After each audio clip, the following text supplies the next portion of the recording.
Hello everybody, Hebrew Jamaican Coolie back again with a second video. Hopefully I can push a third video out today. But here's the topic. Modern day black women are extremely delusional in their understanding of jobs, careers, and just jobs that basically make money where men are concerned. And I'm saying this to say is that they lack such great understanding that how they think actually has trickled over into the other races as well. Now, we see this a lot on Fresh and Fit, where you have women or other channels as well, not just Fresh and Fit, but a lot of channels basically, where women are bringing up some numbers about how much a man should make in order to date them. And I want to go into the topic of how these women perceive themselves, but not yet. Here's what I want to talk about. And I'm going to give you a story because I still have the receipt on this. Last year, before we moved from our last home, the main water valve that was in the basement, it broke. It was leaking. I didn't have the time to fix it. I knew that I would have to turn off the water from the main on the outside, and to do that I would have to call the water department, the government, to come down and shut it off for me, and then call them to come back and turn it back on after I have fixed the pipe. I was like, all right, I don't have time to fix this. I have too much work on my hands. So I told my wife, babe, I don't have time to fix it. And saying, let's just call a plumber and get it done. So we call the plumber. The guy comes in with his estimate. Do you know how much that estimate was to fix it? $800. $800 to fix a broken main valve in the house. And I do not wrong this guy for it, because guess what? Whenever people know their craft and know their worth, they can ask for any price they want to. This is what I do in my interviews when I interview to work in a gym. I basically tell them that this is the amount that I want to make per month. And I give them the option to either take it or leave it, because I know that I have other interviews, and I know that there are people who have been begging me to come and work for them. I know the amount, because there are times when people ask me to work for them and I say, hey, listen, if I'm going to work for you, this is the amount that I'm asking for, no less. Do you understand what I'm saying? Modern women cannot grasp, nor can they understand the concept of trades work that basically upkeeps our society right now. They don't know how much an electrician will make. By the way, people, for a while now, I've been trying to get into plumbing school and electrical school, and I haven't been able to. Do you know why? Those schools are full. So I've been trying to even find some offshore, off online courses that I could do that would basically certify me to do these things. Because I've always wanted to be one out of three things in America: a plumber, an electrician, a plumber and an electrician together, and a HVAC guy. Do you know why? Because these people make a lot of money. Modern women don't know what they're talking about. They are spewing a bunch of nonsense, and they don't get this nonsense by themselves. You have women that have no knowledge about blue collar jobs that make a lot of money. They have no knowledge of this. By the way, let me finish the story. The man fixed the valve. I paid him the $800. You know what the man turned around and said to me? The man said, oh, thank you. Now I don't have to work for 2 more days for the week.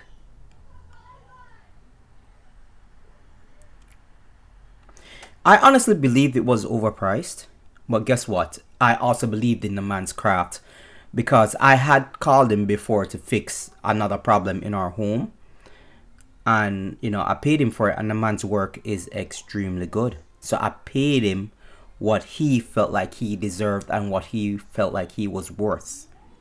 When people ask me, when people quote me a price, they are telling me what their work is worth. Now it's up to me to believe whether their work is worth more or less. But I paid him what he asked me for. And when I go to interviews, when I go to work for people, I actually do the same. I basically let people know that you're not getting some run of the mill gymnastics coach. And for me to work with you, this is the amount that I have to make. And if I don't make that amount, and I tell people this all the time, like, I'm not afraid to tell employers that I will walk off the job if I don't get what we agreed to. You understand? I have become very bold lately with a lot of employers, with telling them in interviews that I am not afraid to walk off the job. You understand? I'm not afraid. I've walked off the job several times because people have stolen money from me. And I don't believe that anybody should be afraid to do that. Because at the end of the day, when these people want to fire you, they will fire you on the spot. They will tell you, pack up your locker, pack up your desk, and leave. You're fired. You don't get a 2 weeks notice. You don't get a month's notice. So I don't believe that anybody should be given any written notice. Step off that job, or even just tell them, say, yo, listen, this is my last day here. Just make sure you have my check in the mail and stuff like that. And if my check is not in the mail, I'm going to go to an attorney. This is what I believe people should do. Anyway, so you also know that I've worked in an auto repair shop as well. Now, I want to give you understanding of this. Auto repair shops too, they make a lot of money, especially here in America, because auto shops in America charge way much more than auto shops in Jamaica. To fix a blasted headlight is basically, say, even like just to change your bulb is like $100, $200. That's just a service fee.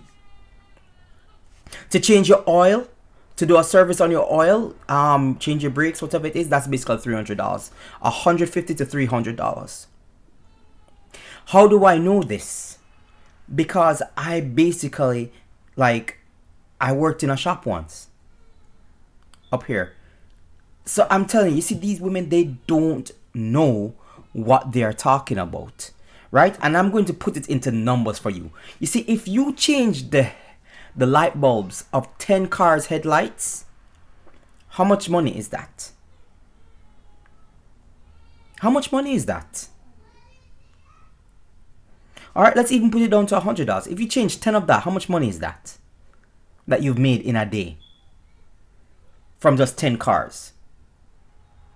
Now, with that being said, let's say the car has another problem and you fix and you let the customer know, and the customer says, go ahead and charge me for it. And you add another $200 to that. And let's say those other 9 cars have the same problem. And you do the same to those as well. And you add those 200. How much money have you just made? $300 per car for the day. If you're able to accomplish all those things with that car, with all those 10 cars. That's $3,000 a day.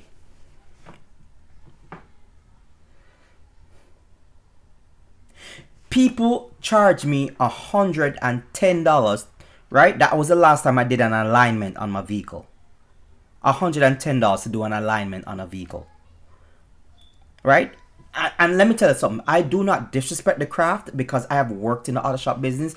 So I know when people are basically wheeling and dealing you over something that is very minute. You may go in for an alignment and hear about how, even if your tires are brand new, they're going to look at you and say, oh, you need tires. Like, shut the hell up, man. I didn't come in here for that. I came in here for a freaking alignment.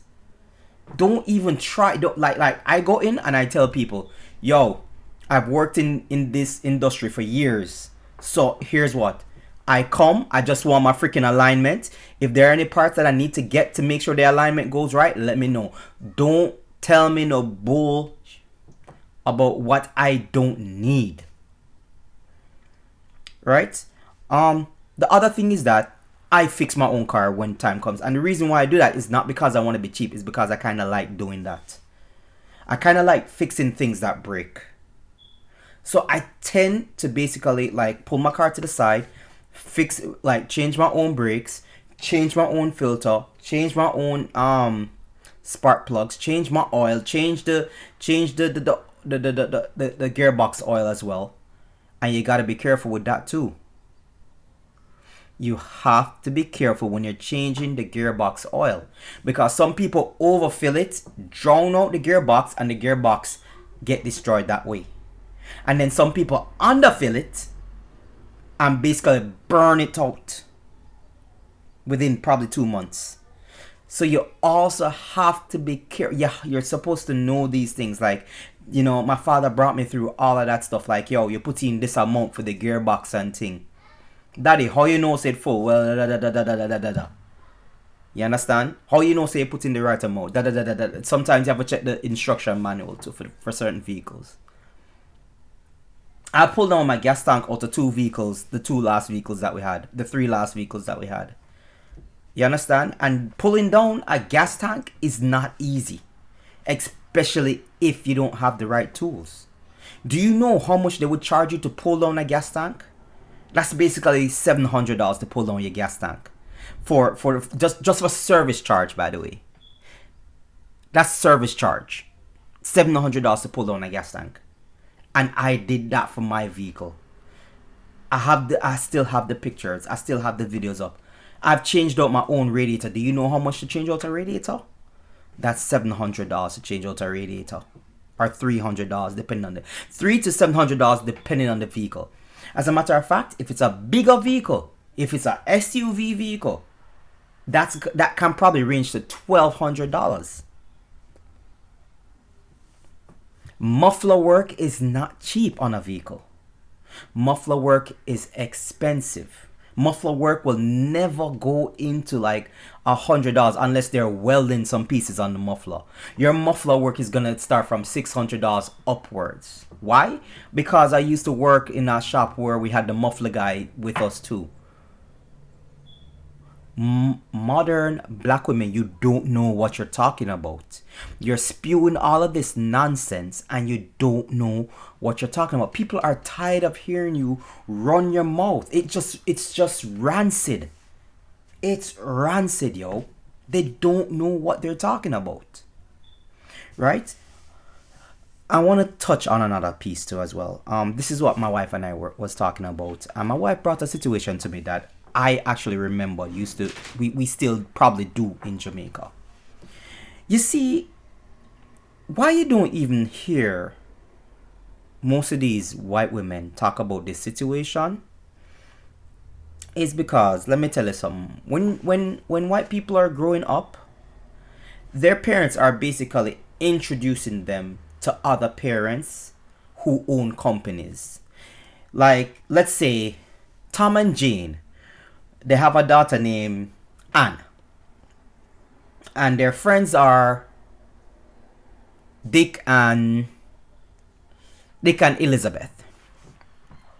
Tom and Jane would be friends with Dick and Elizabeth and their son Harry, and their daughter Anne would be introduced to Harry because there's hopes that their children would marry. And the reason being is that because Dick and Elizabeth own a plumbing company. Dick is a plumber and owns a plumbing company. And this is what white people do. They set their children up from early by introducing them to people who have prominent businesses.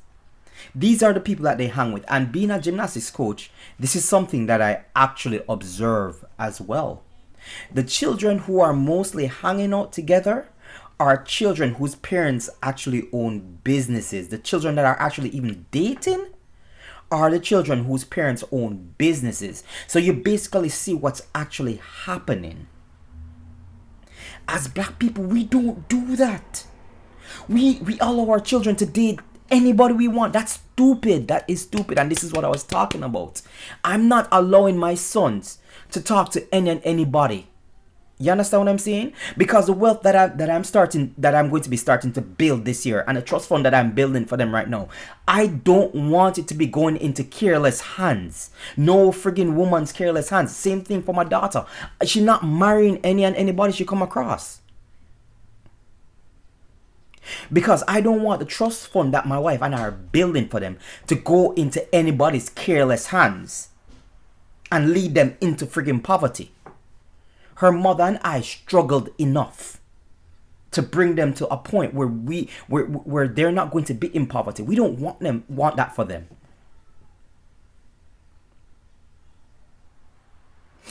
You understand? And it's not about, oh, you can't build and stuff like that. I'm going to be vetting these men. If these men work in a garage and stuff like that, and I look at the boy and I say, boy, how you feel? What's your skill set? Do you feel like you'd be good enough to own your own garage and stuff like that? And the man look at me and say, yeah, man, Mr. Doctor, I'd love to own my own garage and thing, but I just don't have the money to start my own garage. And I said, well, guess what? I'll help you start your own garage and thing. You understand? And you and your wife, you and my daughter can run it. You and my daughter can run it.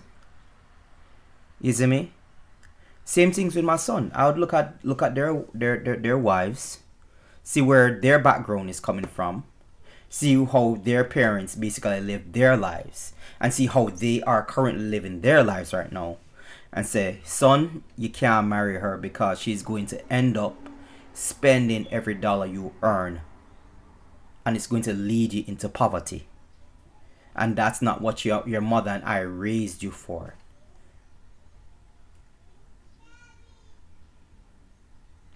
I'm sorry, but you see, if white people do it, white people basically do this. They basically make sure that they're in certain circles. And I spoke about this many times, about your circles being different. Well, they are very like-minded people. Them always have people that are like-minded around them. This mother, this girl that I'm dating, her mother own a business. This guy that I'm dating, his father own a business. Obviously, it's going to pass down to the son. White people aren't just dating for dating's sake. Not all of them, at least. They're not just like getting up and just like slamming them body all over the place. And even if they do, them do it in the quiet and make sure that by the time they reach an age where they're supposed to be married, them start like set themselves up to be married. And them start listening to their mother, start follow their mother, go to the places that they're supposed to go to meet with these people. Do you understand what I'm saying? This is a fundamental problem that black women have, and black people, we have this problem, because even in Jamaica, this was what was happening with my life as I was growing up. And I told you guys about this, where my mother would take me to meet certain people. Oh, this my father's best friend, one of his best friend is a pilot. So, my mother would talk to him and say, hey, this is Uncle Earl and stuff like that. And I said, hey, what's going on? Whatever it is. And, two twos, like when I was 17, my mom say, yo, you want to go work on the airplane as a stewardess? Those times, you kind of look at it away because, you saw a stewardess as a woman. You see me? But looking at it now, I'm like, I feel really bad for turning down the thing. I feel really bad. Like even my aunt was like, yo, my aunt had so much connections in hospitals, in psychiatric institutions in which I could have gotten prominent jobs as a male nurse. And I was like, yo, nurse a woman, I don't want to work as no nurse. And now I look at nurses, male nurses in America making bank, and I'm like, yo, I am regretful that I didn't use that opportunity. But guess what? I love being a coach. I love my job as a coach. I am diehard about coaching gymnastics. You can ask me like anything about gymnastics, and without blinking, I can answer the question for you. That's why I'm saying I'm so dedicated to reopening my gym this year. And as I told you people before, I am going to be reopening that gym this year. You know, Lord permitted. Reason being because the society collapsing, as I said in my last video. So if I'm allowed, I'm still opening that gym until the society collapse. You understand? Because, you know what I mean. Anyway, to conclude, a lot of modern women don't know what they're talking about. They spew all this toxic venom and nonsense about men being um dusty and stuff like that, and then they group men that are in blue collared work as, you know, worthless and don't make enough money, etc., etc., etc. And I just made the example to you that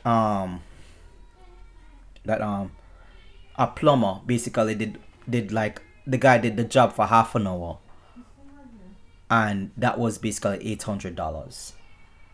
Do you understand what I'm saying? Anyway, family at the door, have to get ready for work. This is a Hebrew Jamaican Coolie. Peace. I am out.